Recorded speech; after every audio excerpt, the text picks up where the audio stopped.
தீக்கதிர் நேயர்களுக்கு வணக்கம். மம்ஸ் என்று சொல்லப்படக்கூடிய ஒருவித அம்மை நோய் இந்தியாவில் பரவலாக எப்போதுமே இருக்கிற ஒரு அம்மை நோய் தான். அது தமிழகத்தில் குறிப்பாக பொண்ணுக்கு வீங்கி அப்படின்னு அழைக்கப்படுது.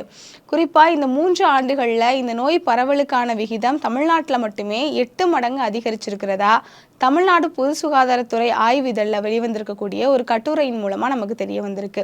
தமிழ்நாட்டில் கடந்த 2021-22 ஆண்டில் 61 பேருக்கும் 22-23 ஆண்டில் 129 பேருக்கும் கடந்த 2023-24 இந்த ஒரு வருடத்தில் மட்டும் 1091 பேருக்கு இந்த நோய் பரவல் ஏற்பட்டிருக்கு. கிட்டத்தட்ட 8 மடங்கு பாதிக்கப்பட்டவர்களினுடைய எண்ணிக்கை அதிகரிச்சிருக்கிறதுக்கு முக்கிய காரணமாக ஆய்வாளர்கள் என்ன சொல்கிறாங்க அப்படின்னா, இந்த பொண்ணுக்கு வீங்கி அப்படிங்கிற அம்மையினுடைய தடுப்பூசி தமிழகத்தில் இலவசமாக போடப்படக்கூடிய அந்த அரசினுடைய அட்டவணையில் கிடையாது.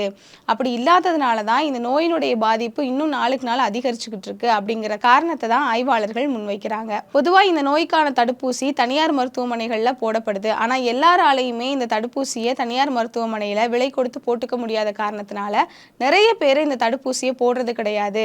அதனால தான் இந்த நோய் இந்த அளவுக்கு அதிகரிச்சுக்கிட்டு இருக்கு அப்படின்னும் ஆய்வாளர்கள் சொல்லியிருக்காங்க. பொதுவாக இந்த பொண்ணுக்கு வீங்கி நோய் அப்படிங்கிறதுக்கு பெரிய சிகிச்சையெல்லாம் எதுவுமே கிடையாது. இதனால் ஏற்படக்கூடிய அந்த வலிகளை கம்மி பண்ணுறதுக்கு வேணால் மருந்துகள் கொடுக்கப்படுது. அப்படி இருக்கிற பட்சத்தில் இந்த நோயினுடைய பாதிப்புகளை நம்ம தெரிஞ்சுக்கிட்டு நிச்சயமாக இந்த தடுப்பூசியை அரசினுடைய அட்டவணையில் சேர்த்தாகணும் அப்படின்னு வலியுறுத்தியிருக்காங்க. என்ன அப்படின்னா, இந்த பொண்ணுக்கு வீங்கி நோய் அப்படிங்கிற அம்மை ஏற்படுறதுனால பிற்காலத்தில் மெனிஞ்சைட்டிஸ்னு சொல்லப்படக்கூடிய மூளை காய்ச்சல் ஏற்படுறதுக்கு வாய்ப்பு இருக்குது. கணையத்தில் நிறைய பிரச்சனைகள் ஏற்படுறதுக்கும் வாய்ப்பு இருக்குது.